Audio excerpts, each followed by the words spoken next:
Welcome, everybody. Welcome to session 13, Building Archival Collections through the Collaborative Projects. We'd like to thank From the Page for sponsoring this session and making the virtual conference possible. From the Page is a crowdsourcing platform for archives and libraries where volunteers transcribe, index, and describe historic documents. Join us in making your transcription, translation, and indexing more streamlined at From the Page. Before we begin, I'd like to remind everyone Code of Conduct that MARAC does not tolerate any form of harassment, discrimination, or hostile behavior. Attendees exhibiting such behavior will be asked to stop and are expected to comply. If they do not, MARAC coordinators will take appropriate action, including expelling them from the conference if necessary. I will link the MARAC Code of Conduct in the webinar chat. We will be utilizing the live transcript for this session for accessibility purposes. If you would like to hide the subtitles, simply click the live transcription button at the bottom of your application and then select Hide Subtitle. And if your Zoom application is not maximized, you may need to click on 3 dots, More icon, turn off the subtitles. Please use Q&A feature to pose questions to the panel, and I will relay those questions to the panelists to close the session. Finally, please remember to visit pre-recorded poster sessions on YouTube channel at the link I am placing in the chat. Today, we have 4 presenters: Amelia Verkek, University Archivist, Virginia Tech Special Collections and University Archives; Ren Harmon, Oral History Projects Archivist, Virginia Tech Special Collections and University Archives; Beth Twist-Howding, Executive Director, Schwenkfelder Library and Heritage Center; and Wendy Adam Knoll, retired employee and community advisor for the project. And you can take it from here, Beth. Ren, I'm sorry, Ren is the first one. Thank you, Ilhan. Good afternoon, everyone, from a rainy and cold Blacksburg, Virginia. As Ilhan mentioned, my name is Ren Harmon. I'm the Oral History Projects Archivist here, Special Collections University Archives. I work within the Center for Oral History here at Virginia Tech. And thank you all for joining us today. And as Ilhan mentioned, we're going to talk about some lessons from these projects that we have been working on. So you'll get to hear from these kind folks that Ilhan has introduced. And so first, I will turn it over to my colleague, Amelia. So Amelia, go ahead. Thank you. And Beth, if you don't mind just going on to the next slide. Thank you. So to start, we're just going to give a little bit of context, starting with Virginia Tech and University Libraries and the 2 centers that Ren and I work in. So we're Virginia Tech. So like Ren said, we're rainy here in Blacksburg, Virginia today, which is in Southwest Virginia, or about 45 minutes from the West Virginia border, if you'd like a little more context. Virginia Tech is a public land-grant research university located in Blacksburg, Virginia, and it was founded in 1872. We have roughly about 36,000 students, both undergrad and graduate, and about 1,300 academic staff. And within Virginia Tech, we have the university libraries. And today we'll mostly be talking about the special collections and university archives within the university libraries, as well as the Center for Oral History, which is a very unique center, as in it's not like a brick and mortar library or research center on campus. It because it's interdisciplinary, it's not specifically within one place. It has a group of shareholders, but that's a whole different story I don't really need to get into today. So within Special Collections and University Archives, there's about 11 of us, both full-time and part-time, and we roughly have about 10 to 12 students at a time. We have various collecting areas, as well as the American Civil War, history of food and drink, history of women in the built environment, local regional history in the Appalachian South, science and technology, and university history. We collect manuscripts, rare books, maps, and the occasional artifact, textile, and art collections. So that's just a brief overview of where we're standing right now at this moment. But Beth, if you don't mind going on to the next slide, then get a little bit into our project we're talking about today.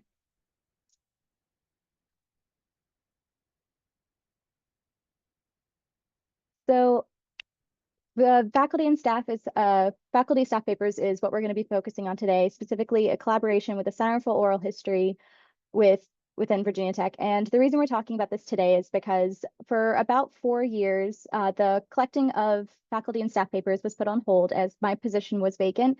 And before, unfortunately, there wasn't a very good solid workflow for collecting these kind of papers. And since I started this position in August of 2023, I've noticed a definite increase in demand for faculty and staff to have their papers recorded and documented and archived, as well as having a lot of reference questions regarding faculty and staff experiences on campus, as well as their research and their personal papers. So what we do have, though, is about 218 to 213 faculty and staff papers that are already within the university archives. And I use that number very loosely. Those are, if you are searching for faculty and staff, this is what you'll find. You'll find anything from department papers to research materials to campus history. So it's a little bit of all over. So it's not specifically what you might be thinking with faculty and staff papers, that number, hence why there's a range of numbers there. So why we're thinking about this is, like I said, there was an increased demand, and as a new Hokie, I was trying to figure out the best way to make myself the most useful for both researchers, but also for faculty and staff on campus. And shout out to my colleagues who made it, by the way, very clear it's not just faculty or staff, it's faculty and staff on campus. So we were trying to figure out how to best record this information, and we noticed that we were getting these incredible faculty members and staff members on campus who were very significant in their field, both to the field of whatever discipline they're a part of, but also to the university. For example, we've been talking with a professor who has been at Virginia Tech since 1959. He has seen us through 6 presidents of the 15 Virginia Tech has had. So he has whole institutional knowledge, and that kind of knowledge just cannot be found sometimes with traditional research papers that you'll find in faculty and staff papers. So I have the wonderful opportunity to work with Ren, who is a seasoned Hokie, who thankfully was more than welcoming to me and helping me figure out how to best navigate through faculty and staff papers at Virginia Tech. And so I'll give it to Ren now. And also, I believe, Ren, you need the next slide, correct? Yes. Beth, Thank you. you want to get the next slide? Thank you, Amelia. So just kind of give a brief overview about the Center for Oral History here at Virginia Tech. As Amelia mentioned, there is no brick and mortar Center for Oral History. It is an interdisciplinary center, and I've been at Virginia Tech for almost a decade, and in 2020 I came here. And one of the reasons that we wanted to establish a Center for Oral History is because the process and the practice, the methodology of doing oral histories across this campus had been going on for quite some time. So establishing this research center allowed us to bring experts from various parts of the university, practitioners, archivists, those using oral histories in their classrooms under one umbrella, so we could share resources. We can do consultations with other members of the university community, and really give them follow the OHA guidelines, do best practices, and all those good things. So some of the screenshots you see here is our LibGuide for our oral history collections. So we have about 40, I say 40 plus oral history collections, and like most special collections or university archives or Center for Oral Histories, a large number of these oral history collections are related to where we are regionally, to the university, but they do cover a wide range of time periods, a wide range of different types of interviews, and then the media in which they were recorded on, from reel-to-reel or digital-born projects.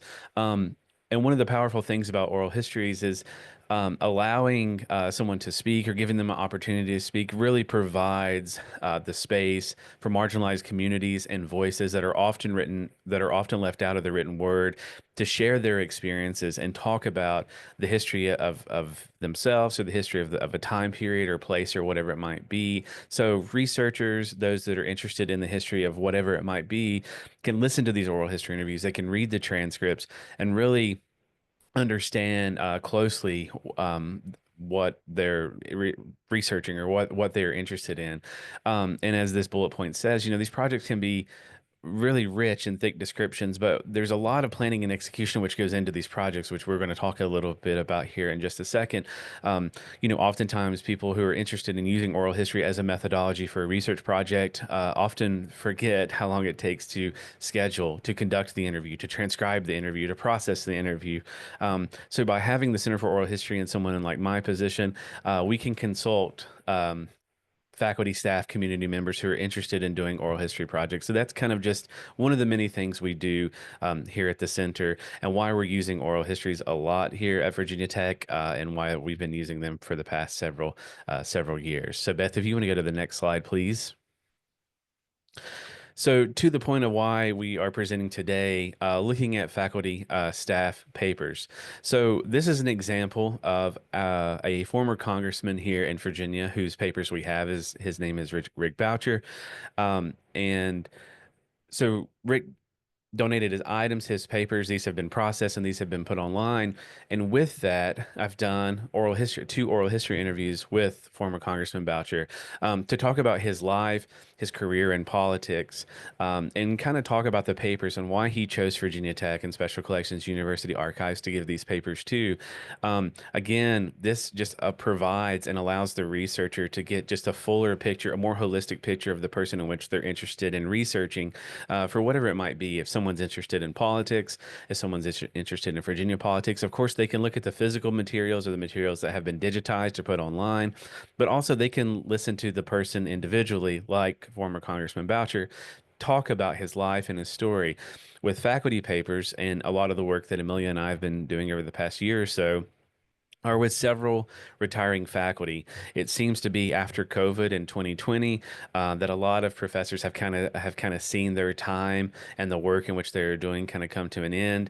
And so, of course, they turn to us to donate their items, their papers, their books. And so this has given myself and Special Collections University Archives an opportunity to do an oral history interviews with some of these practitioners in their field who have an extensive career in whatever area that they may have worked in.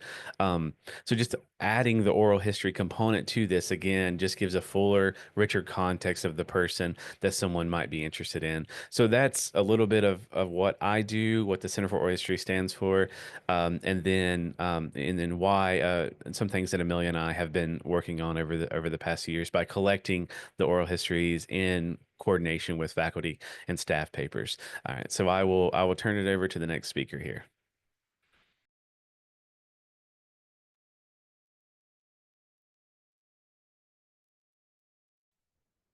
Hi, this is Beth Twisouting, and Wendy and I are sitting in the Schwenkfelder Library and Heritage Center, which is in the Philadelphia area where it never rains anymore.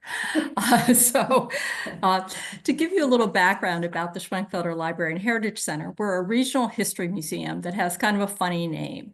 As I said, we're located in the orbit of Philadelphia, where 4 counties come together: Lehigh, Bucks, Berks, and Montgomery. And this is also known as the Upper Perkiomen Valley. The roots of our center go back to the 1880s when the Schwenkfelders decided they wanted to save their own group's history. Now, the Schwenkfelders are a Protestant denomination that began in the 1500s with the followers of a man named Caspar Schwenkfeld in Germany. And they were very much persecuted for their religious beliefs. So by the early 1700s, some of the Schwenkfelders decided to come to Pennsylvania for religious freedom, and they settled in this region that I've already described to you. And as I said as well, in the 1880s, they decided they were going to begin to save library materials as well as 3-dimensional artifacts. Today, we actually are now the Regional History Center for this region. So the core of our collection are things from Schwenkfelders, but they were Pennsylvania Germans, and like the other Pennsylvania Germans who settled this area, shared a lot of the same culture. And so we can really represent Pennsylvania Germans of this region in general. Excuse me. This area also, until quite recently, was very rural. But there always had been some industry, particularly beginning around the time of the Civil War. There were textile factories and cigar manufacturing places here. The lower left slide shows an old company that still exists today, the Stauffer Glove and Safety, though they do have a new building. The upper left shows Blummer Chocolate, which is an international chocolate manufacturing plant that came here more recently. And the slide in the green shows you a factory, an old factory that was repurposed in the 1940s to become the Hans G. Knoll Furniture Company. And we'll be hearing a lot more about Knoll in a minute. But we thought that in our archives, we should be doing a better job preserving the history of these commercial entities that are here, not just genealogy and social history. We also saw if we could work with employees of these companies, we would have a way perhaps to do greater outreach into our community and to have people whose experiences and papers are preserved here then feel more of an ownership at the Heritage Center and perhaps begin to enlarge and diversify our audience. And so out of that, we created a project, or envisioned a project, it wasn't really created yet, called Working in the Valley. The elements of this project were that we were going to focus on one company at a time. We thought one a year, and that we would have two ways in which we would work with them. One would be to hold a public program that would bring attention to the history of the company, and the other would be to conduct an oral history program to gather the experiences of the people who had worked at the company at different levels and over time.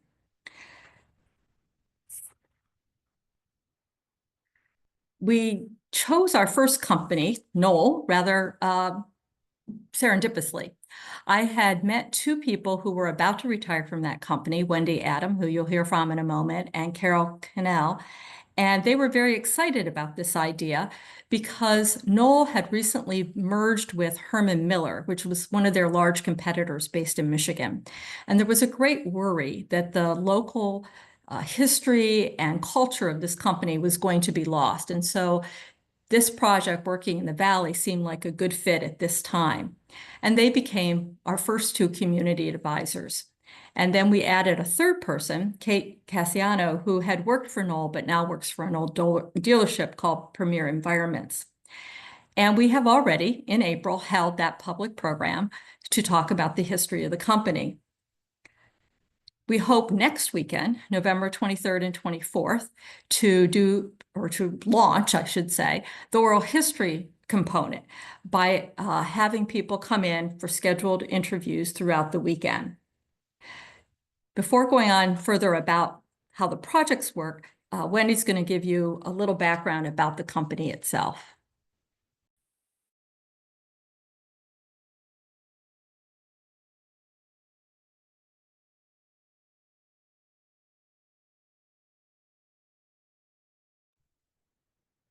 Wendy, you're muted. Okay, sorry. I just want to explain why Knoll was so important to this area. Knoll is an international manufacturer of high-end office furniture with some of the most iconic mid-century modern furniture designs in the world. How this global furniture company ended up in this small town in southeastern Pennsylvania is all due to Hans Knoll. He was the founder of Knoll. Hans came from a prominent furniture making family in Germany, and his desire to leave Europe in 1937 brought him to New York in 1938, where he formed the Hans G. Knoll Furniture. As his business grew, he also had a deep background in manufacturing, and he purchased a building and turned it into his first manufacturing site here in East Greenville, Pennsylvania, which is about an hour and a half from Philadelphia. And that was in the 1940s. Actually, it's in Pennsburg, or no, it's East Greenville. It's said that the reason he selected this area was because of the Pennsylvania German craftsmanship and work ethics of the local people that attracted him. So also in the 1940s, he met a woman called Florence Schust, which she began as an associate at Knoll. That combination was magical because it took the Knoll brand into a new level of design. Knoll became the who's who of international furniture design due to Florence, because she had connections from Cranbrook, such as Saarinen, Brewer, Ames. She studied under Walter Gropius, Mies van der Rohe. She eventually made connections with Warren Plattner, Don Albertson, Harry Batoya, Richard Schultz, and many of those designers eventually settled in this area just to be near Knoll. Eventually, Hans and Knoll married.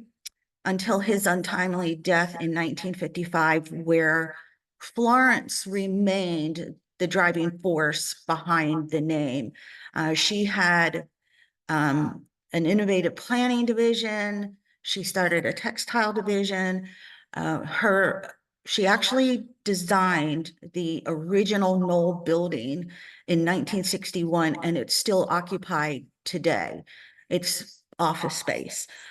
So with East Greenville, maybe unknowingly in the forefront of global design, it provided the community and other local businesses with huge employment. Everybody in the local area not working at Knoll knew of Knoll. And if you knew somebody at Knoll, you probably knew they had a piece of furniture. You didn't know you were looking at a piece of Knoll furniture, but they probably had it. And all the small businesses around this area also supported Knoll, whether it be the hardware store or the plumber or, you know, all the little businesses. Knoll itself provided many steady, good paying jobs with good benefits. These men and women on a daily basis came to work in the early hours and performed the same daily tasks. Many of the classical furniture pieces were made in the factory with custom jigs that were made here. They were doing hand forming, they were doing hand sanding, custom clamping operations, bent wood operations, and polishing stainless steel. And all of these were learned skills that you were well respected if you were able to accomplish the craftsmanship that Hans was so passionate about. Knoll in return, they included families with holiday events, company picnics, trips to New York.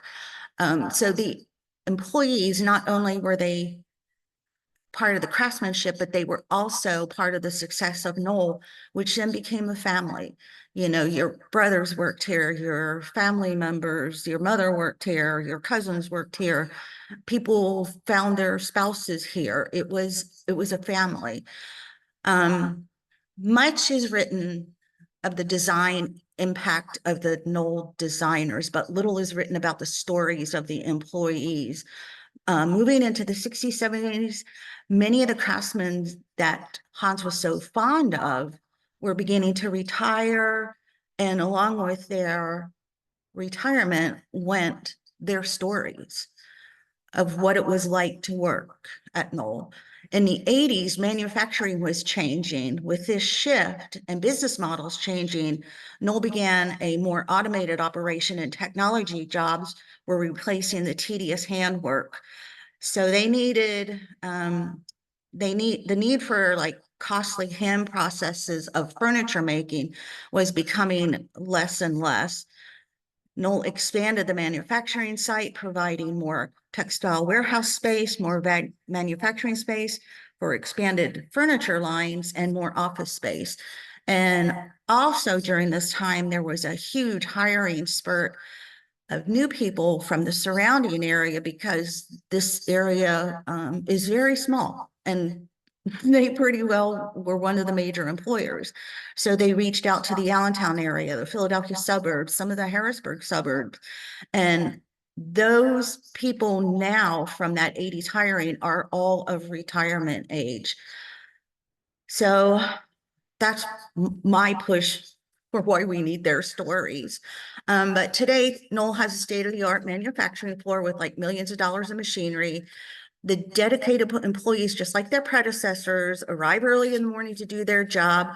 They're a little bit more ergonomic now, but they still maintain the dedication, and they still find that family feel that's always been part of Knoll. So their stories still remain a topic of interest. And, you know, you talk to a Knoll employee, they have plenty to say. And archiving the stories is a win-win for everybody. They get to tell their story, and we get to preserve those stories in local history.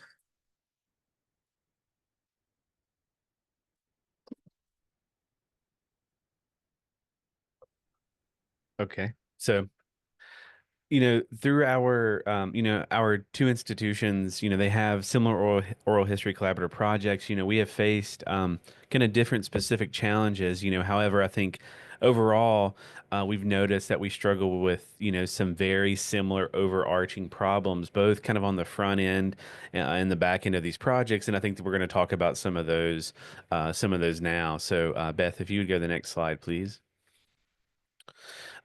So this is from the projects that Amelia and I have been working on. This is kind of the faculty staff oral history project challenges. This photo is taken, and if you're a fan of NASA or Mission Control, this is Christopher Kraft. He was an alum of Virginia Tech. This is me interviewing him in his home in Houston, Texas, in 2017, just a couple years before. His passing. Christopher Kraft, we have his papers here at Special Collections University Archives, and of course his oral history accompanies his papers. So some of the challenges that we often see in oral history projects, and I mentioned this and alluded to this earlier, are some of the scheduling conflicts, the timelines, the deadlines, coordinating with multiple people. I tell those interested parties who are doing oral history projects, scheduling and finding dates and times on people's calendars to sit down and do an oral history project oftentimes is some of the most time-consuming part of the projects. It's not so much the fun part. The fun part is, of course, interviewing and talking to these people, and then using their stories in a variety of media and methods. But the scheduling is very it can be stress inducing and just really take a lot of time. So I often advise those who are interested in doing oral history projects to start small with how many people that you're going to interview, and then continue to grow it. What I see a lot of times is people get excited about doing oral history projects, and they want to interview 50 individuals, and that's a lot. I always say start with 10, and then 10, 15, 20, and then you can kind of grow it from there. Managing expectations and preferences. This is also something that we see, I'm sure, in both of these projects. And I think in that, when to manage those expectations and the preferences of people that you're interviewing and doing oral history projects with, is to kind of course, front load them with information. Tell them, this is the process. This is how long it takes. This interview is not going to be transcribed and sent to you overnight. It does take a long time to transcribe oral history interviews. It takes a long time to send those out and get those back. And there's kind of a process. And so one thing that I often do and have done in the past of other oral history projects I've worked on or been a part of is to have some type of one sheet that you hand the individual, that you tell them these are the steps in which this project is going to go. Should you have any questions in between now and then, please let us know and get back to us. The balance between personal and professional. This is, as someone who's done a lot of oral history interviewing in my career, this is always something that, I'm not an expert, but something that you always have to balance, especially if you're interviewing someone who you may not agree with, or who may say things in the interview that might make you uncomfortable.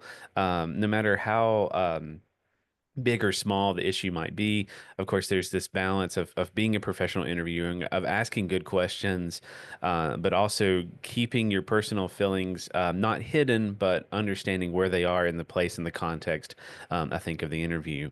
In this last bullet point, following OHA guidelines, this is also something that I encourage everyone who's interested in doing oral history projects or doing any type of interviewing to take a look at these guidelines in terms of how to schedule an interview, some technology and equipment questions, doing it in a quiet room, wearing headphones, trying to keep animals and grandfather clocks and things out of the room, that kind of stuff. And then also from question constructions, what kind of questions should you be asking? What kind of questions should you not be asking? Deed of gift form, consent forms, what to do at the end of the interview, how to transcribe an interview. So the Oral History Association, the OHA, has a lot of guidelines on this and a lot of helpful information that I always share with folks who are interested in doing oral history projects. And I encourage them to read over these and to follow these the best that you can. Of course, we are not perfect, but we do strive to do oral history interviews by following these guidelines and following the steps, so we can get a successful interview that sounds good, with a consent form signed, that can be archived and then shared in a variety of mediums. So I'll throw it to my colleague Amelia, and she's going to talk some more about the challenges of faculty staff oral history projects. Amelia? Thank you. And thank you, Beth, for this slide. So I'm talking a little bit about the back-end challenges, and as I'm going to skip down to the last bullet point just because we had just talked about front-end challenges and how those tend to always seem to creep up at the back-end challenges. I know we probably all have had projects where we have these beautiful deadlines and schedules and then something happens. We all know calendars change, things pop up, life happens, and so suddenly everything you so carefully planned is no longer the plan that you have, and you have to think on your feet and think of a new plan and implement a new plan, which can be very difficult, especially if you're working with multiple people. If you have an oral history collection that is of multiple people in oral histories and you have a certain deadline you have to meet, then it gets very messy. Anyway, so I'll skip to the first bullet point that I have now. So I don't think I have to tell any archivist, librarian, or records manager about resources. It can be as simple as anything from just, do you have the right number of boxes and folders to collect all of these safely and to preserve them safely for a long-term archival project, but also things like, do you have enough staff to physically move boxes and have space for it as well? Space is like the #1 challenge of any archivist or library that you'll have. So that these things you may have heard again and again, but these are true for even oral history projects. And space can even mean digital space. Do you have the digital storage to put these high, especially video oral histories? Those take up a lot of space. Do you have the storage space for that? Do you have the capacity? And as Ren has mentioned also, transcripts take a very long time. Also, online accessibility. These are large demand of time and effort from staff. Also, consent forms are another one. That's something that a lot of people don't think about, of you need to have these as well long-term preserved. Are you talking about consent forms that they sign and then you can't just throw them away? These need to be continuously along with the collection. So a lot of times when people focus on archiving a collection, they're focused on, the actual collection itself, but as well as deed of gifts, transfer record, and also consent forms. Those also need to be a part of the collection in its long-term process. And just as a brief of storage space issues, we have a picture here of our offsite storage that is filled to the brim and constantly having to be rearranged and playing Tetris. And then another issue that we are constantly facing are preservation issues. And these are preservation issues, particularly online, that we have faced. We have a platform, we use Omeka to publicly to make our oral histories and digital materials accessible online. Unfortunately, updates make things very difficult, and maybe they are not the most compatible with how you like to have your materials available online. So those are issues that also take up a lot of time and a lot of effort. And if you're someone like me who doesn't have a lot of background in digital preservation, then you'll need to have other people available as well. And that's once again going back to the resources and those front-facing challenges of suddenly you have these deadlines you have to meet. Ren and I are facing challenges right now of faculty and staff who need to be out of their offices by the end of this semester or the end of next semester. But those are really tight challenges when you're trying to also juggle the other parts of your job.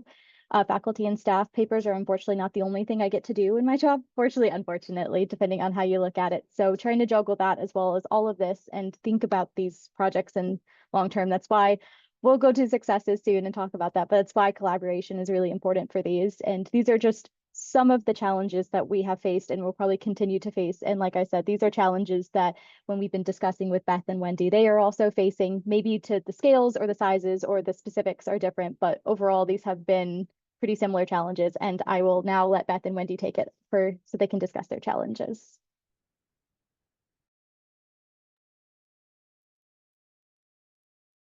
You're right, Amelia. We do have some similar challenges. And overall challenges also that we saw were the time and age of people. And we're running into people that may not be able to be as mobile. So it's how do we get their stories? When we first started this project, let me back up. We were discussing, and it was sort of like, what is the best way to present the project to the audience? And we were like, well, who are we going to get to speak? And will people attend this? How do we get the word out? And what will they talk about? How do we document this? Because we opened this first event we called it the back porch conversation. And it was open to the public. So one of the things that we really wanted was the public to be involved with telling their story. So we came up with a sheet. It was called the back porch conversation, and it was like share a Knoll story, share a Knoll memory. So we wanted to have everybody included. So we didn't ask about, did you work at Knoll right off the bat? We didn't want to offend those that did not work there. But anyway, we placed these sheets on the seats in the conference room. So everybody had one that they could pick up and look at while they were listening to the presentation. We weren't as successful as we hoped to be. But then we are moving on to our second event, which will be this weekend, as Beth mentioned earlier. And again, it was, what kind of event? Who are we going to get? Are we going to get volunteers to participate in this event? So we did, most of our challenges were worked out through conversation, and hopefully this weekend or next weekend's event will be very good or very well received.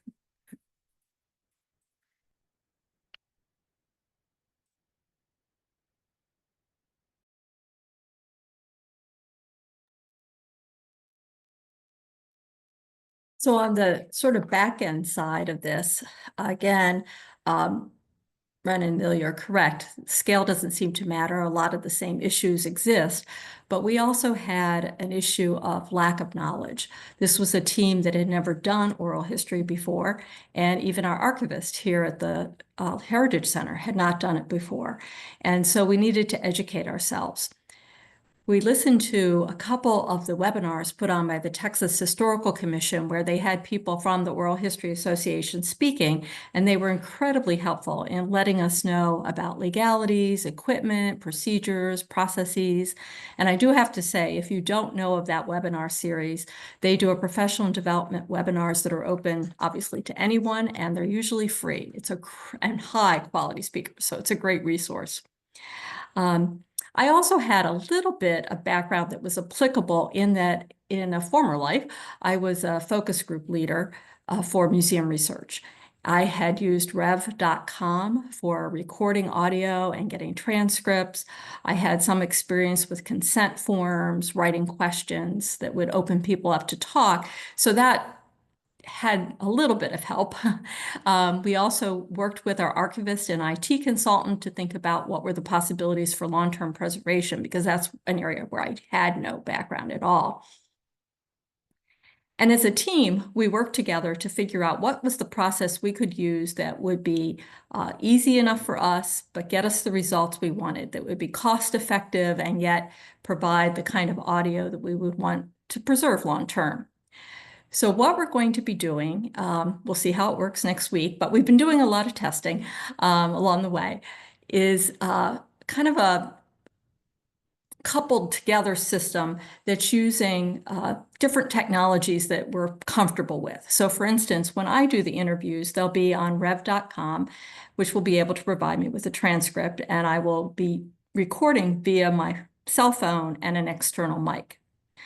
Wendy and Kate, who are also doing interviews, will be using laptops with Audacity to do their recording, again with an external mic.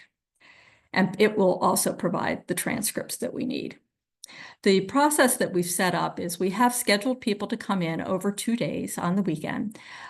We right now have about 25 people to come in, telling them that they'll be interviewed for about 30 to 40 minutes. When they arrive, Carol, our other community advisor, will greet them. She will go over the paperwork, the consent form, the deed of gift. In addition, we're asking people to bring photographs with them if they have any that are pertinent to the subject, and those can either be donated to us or can be scanned and returned, so there'll be paperwork involved with that. And then she will send them to an interviewer, and the three of us will each be in a separate closed space where we can do our interviews. We've had to work with issues of being sure that the interviewee is not someone the interviewer knows really well. Kind of relates to some of the issues Ren was talking about, in that we want to be sure that these have some objectivity to them and that we will be able to move along the script and gather similar types of information from each person being interviewed. After the interview, we will have that big task of editing the transcriptions, and then the transcriptions will be sent to each of the interviewees for them to approve before it's added to our archive. And we will be storing these recordings and the transcripts in the cloud where we save our other digital asset material for the institution. So now we're going to turn to look at the successes. So very similarly to the challenges of our collaborative projects we've been working on, we found that we have a lot of very similar successes. That collaboration through oral history brought a more diverse, representative, and successful start to our projects, because both of our projects are ongoing. Oral history projects take significant time, so I won't say that these are final successes, but these are definitely successes that we have seen that have come to light so far at the beginning of our projects, but also that we fully intend to continue finding, and we're excited to see these successes grow. So particularly with the faculty and staff oral history project successes, one thing I've noticed is we started building new relationships with different people across campus. So far we've had quite a high demand for faculty and staff. As Ren mentioned, they're coming out of COVID. We have a lot of retiring faculty and staff members who would like to have their stories archived. And so we see across disciplines on campus, and typically in archives, we see a lot of, English and history majors, but we're getting a really good number of, for example, poultry scientists, textile conservators. We're seeing a whole range, textile engineers, whole range of disciplines that we haven't really seen before, got to work very closely with now. So we get to, on both ways, we get to have new faculty and staff and their story archived, but also they get to know about the archives and know that we are a resource on campus. So first and foremost, that is one of the easiest successes we have seen, and we will hopefully continue to see as we branch out. Also, that means that we're supporting interdisciplinary research. We're strengthening our collecting areas, specifically with university history. There's oral histories is a very great, and it's both a personal way, but also a very more inclusive way to document history on campus. So that's one collecting area that I've already seen strengthened thanks to the work Ren has already done and then the projects that we are continuing. We're also diversifying outreach and instruction. We have one example of what we can do with our oral histories here. So we did an exhibit this past summer of two of the first Black students at Virginia Tech. And very fun fact, Virginia Tech was the first public university to integrate in the former Confederate States. So we wanted to honor two of the first Black students at Virginia Tech, and we did a memorial exhibit on them because unfortunately they both passed very recently. But before they passed, we have oral histories that they had done where they got to give their stories, and we were able to incorporate those oral histories into the exhibit. So this is an oral history kiosk that our department has built and we have continued to use, and it is such a fantastic way to integrate oral histories into other parts of our job. So that's one hopefully of many new outcomes that we will have for our oral histories. Also, we have created a support system between the Center of Oral History and University Archives. As I mentioned, I am new here. I am a new Hokie, so this is a great way for me to have dipped my toe into faculty and staff members I never would have spoken to otherwise, thanks to Ren, and vice versa. And so we have a support system among ourselves, and as we've talked about, it takes a lot of time and a lot of resources, and it takes a lot of precision and execution to make these projects work and to make sure they are well preserved for long-term preservation and also access. So it's really nice to know that we're not solo archivists in this endeavor, that we are here together. And I will give Ren space to right now to let me know if I have missed any of our successes or if you'd like to delve into them a little bit further. No, that sounds great. The only thing that I'll mention, Beth, if you don't mind to go back there. Nope. There we go. Just to talk about this kiosk just really quickly, if you're curious as to kind of what all these buttons and things do. So these, as Amelia mentioned, are 3 interviews, and I had done a did two of these, I believe. And so you would press the button and it would play an excerpt, a clip from the oral history interview. The QR codes that are, of course, above the buttons, you would scan with your smartphone, and it would take you to our Omeka page or to the individual's collection page to where you could see the full oral history interview with the audio and the transcript. So this is just kind of a snippet to get someone interested in the person that is being interviewed. And once you scan the QR code, you can kind of dive more into this person's story. So using oral histories in this type of medium, in this type of space, is, as Amelia alluded to, really highlights these stories that oftentimes aren't in written text or oftentimes forgotten. And we're hoping to build more and more of these as we do more interviewing. So now I'll turn it back over to Beth and Wendy.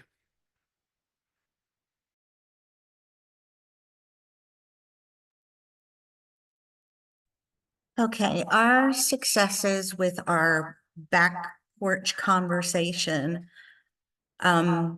We were able to gather a panel of speakers that were an ex-Knoll CEO, an old Knoll designer, and two well-respected upper-level management people. Our friend Carol has got more connections than anybody I know. So she did a lot of the legwork to gather these people, and they were more than willing to join us.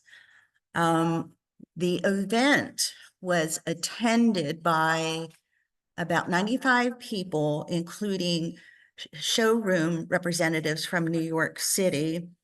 We also had a Zoom link, and there were 40 people invited onto the Zoom link. One of them came from Milan, Italy. And after the event, we got so many good responses. It was wonderful. It was like a Knoll reunion, but some of the unexpected things that came out of this was we did get a sponsorship, which is nothing that we were really looking for. We were building such good relationships with the Schwenkfelder Library and Heritage Center, and our networking abilities were outstanding. We did all kinds of advertising. We did emailing, calling. We did Facebook pages. So all the positives from that first event, I think we all felt really good about it. We came so far from where we thought we would be, and it was attended by current employees, past and retired employees, people of the Valley. It was everybody that we wanted to capture in that event. Beth?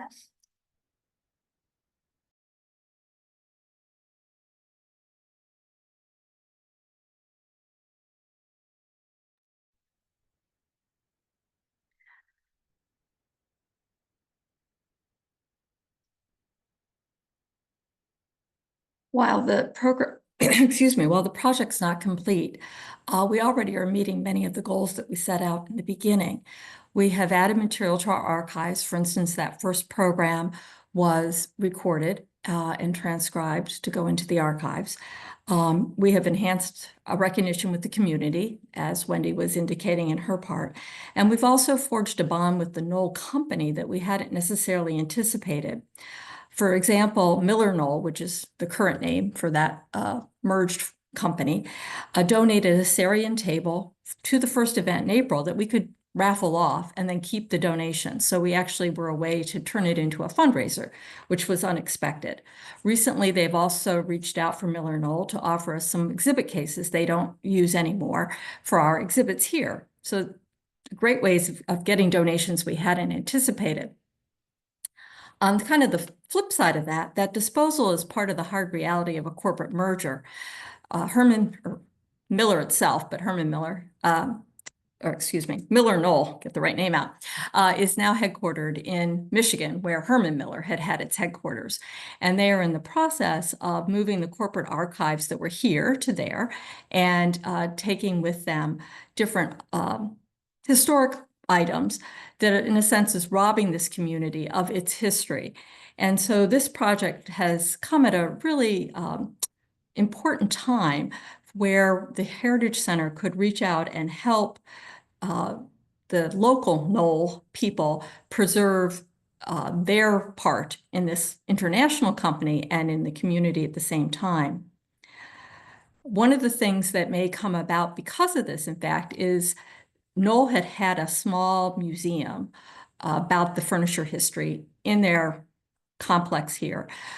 It has been closed to the public, and we may be able to get part of that to create an exhibit here that in the end probably will be held or seen by more people than it would have been when it was in Knoll headquarters. We've generated enough excitement about it that we've also had a donor come forward offering to help make it possible financially. So this project that began to actually build our archives may in the end also build our museum collection, ironically. When we started the Heritage Center project, as I said, we had anticipated that we would work with a company for a year and then move on. And what we've discovered is that that was much too tight a timeline. Already, Amelia mentioned relationships. We have been creating relationships with our community advisors, with other people in the community and at the company, and we don't want to in any way endanger those, trounce on them, hurt people's feelings by suddenly saying, oh, now we're going to work with someone else. Instead, we've learned we have to give ourselves extra time and to let this process carry on, which is an incredibly enjoyable and wonderful thing to do. So we're not feeling bad about it, but it is another part of that calendaring that Ren was mentioning earlier, that we've had to change our calendar and our earlier expectations to move forward.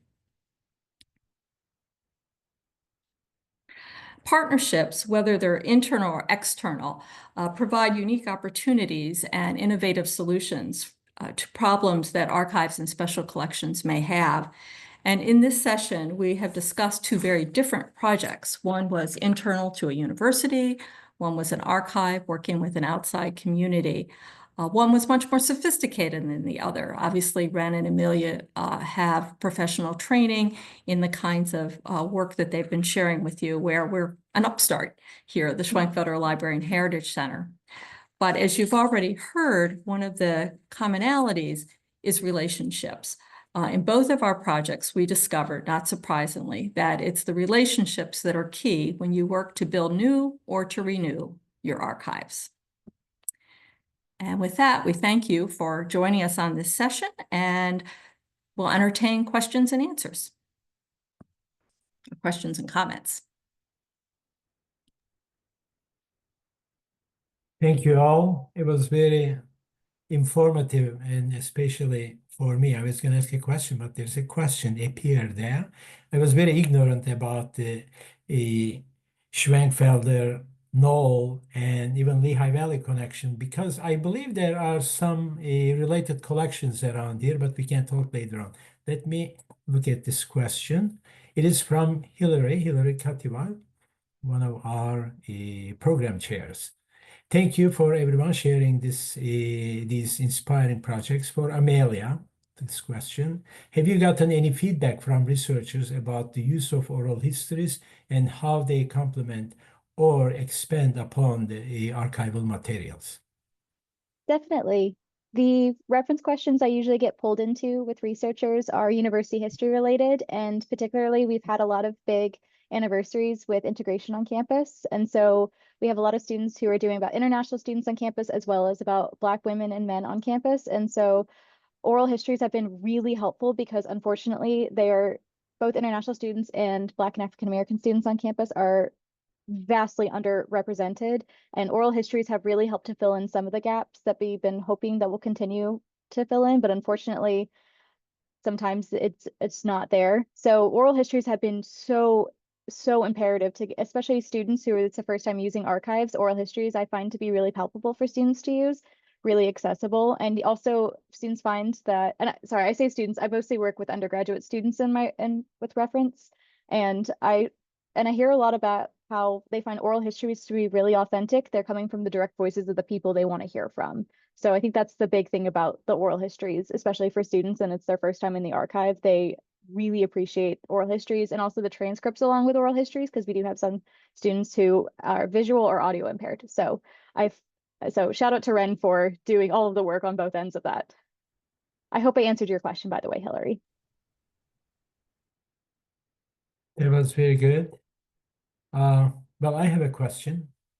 So when you approach both Amelia and Ren, faculty members, you want to do something like that, and did they kind of like puzzle? Did they want to see examples what you did, how you did it before, and how about like some stage fears? I remember some faculty members when they see like some sort of video camera, they say, "Oh no, I don't want to be seen."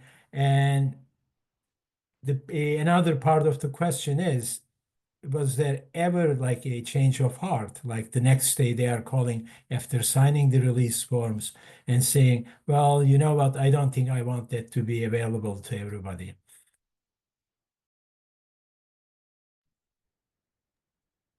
So the faculty members that we have, the faculty members that we've worked with, and I say faculty members because right now we're working with 3 and they do have the designation of faculty. It's funny how I joke that Ren and I ping pong of who they talk to first. And so, for example, if they reach out to me first about archiving their physical materials, their analog or digital materials, they tend to be a little more reticent about the oral histories. And so what's nice is then I can go in and explain how they complement the archival materials and get Ren involved, because I am not an oral historian. I am not an oral history project archivist. So it's really helpful to have somebody else to talk about that, who can go through the fears a little bit, that stage fright of suddenly you have these questions, and they oftentimes are a little confused because you hear this term interview and it's really abstract. And so it's sometimes the idea of archiving papers is really concrete to them, but the interview is abstract. And I feel like when Ren gets the question first, or he interviews first, and then it's about the archival papers, the idea of archiving your papers seems odd to them. Like, why would somebody want these papers? Not quite sure why. So Ren can probably back me up a little bit on this, but it seems like it depends on who they talk to first and their concept of an archive. Yeah, and great question, Ilhan. And I think from my perspective, and Amelia and I just had a meeting last week. I think it was last week. Days are running together. Last week about this in regards to a professor who's been here for a very long time. He's very important in his field. And he had already met with Amelia and had talked about donating his papers, his books, a pretty good significant amount of items. But he had questions about the oral history process. And so Amelia and I went and met with him in his research center, essentially. And he asked some questions about the oral history process. And you kind of hit on that already, is that a lot of times people aren't used to being interviewed or having a microphone in front of their face. So that can be uncomfortable for some people. And so I always try, when I do an interview, to try to make them forget that there's a microphone or a camera in front of their face. And I do that by the way in which I ask questions, the way I structure my questions. So a lot of times the first few questions that I answer won't be specific to like their papers or their career, but it's literally about, can you tell me about your early life and growing up? Something that they're comfortable with answering, that gets them into the mode of not so much that it's an interview. I always tell someone it's a laid back conversation. Of course, I have questions and tons of research, but it's not, I'm not following a strict set of questions. So I think it's a combination of Amelia and I meeting with the faculty or staff member, and then it kind of explaining the process. And then again, it largely depends on the person, but we've had pretty good successes doing that so far. So thank you for your question. Good, very good, excellent. Another question for Beth and Wendy. Did you get any resistance or negative feedback from Miller Knoll about these projects? I'm wondering if you encountered any gatekeeping around corporate history. This is an anonymous attendee asking this question. Should I answer?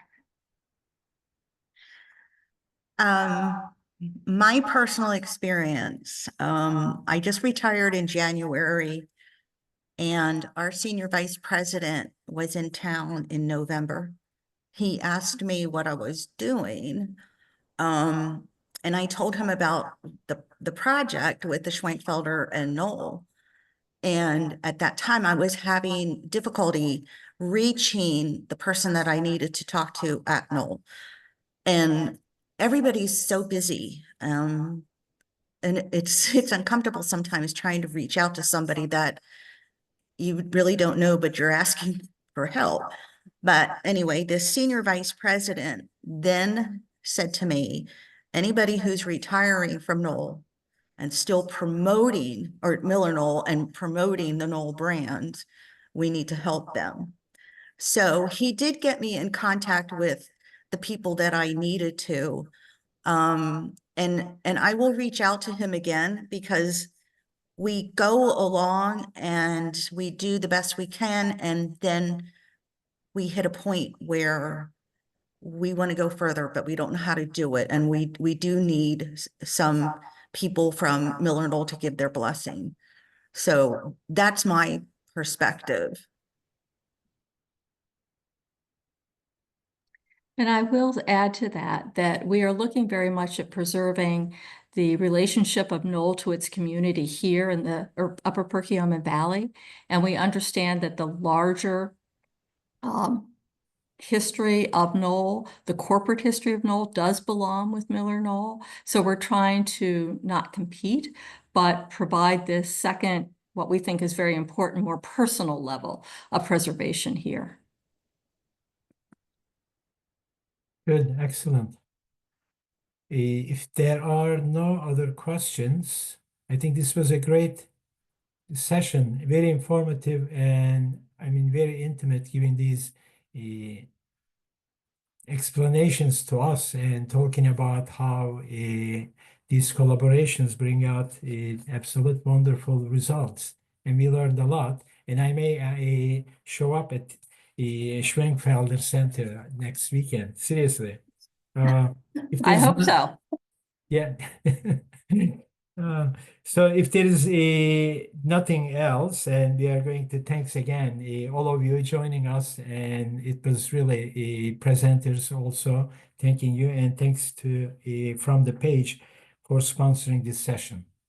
Thanks, and I'm going to stop the recording now.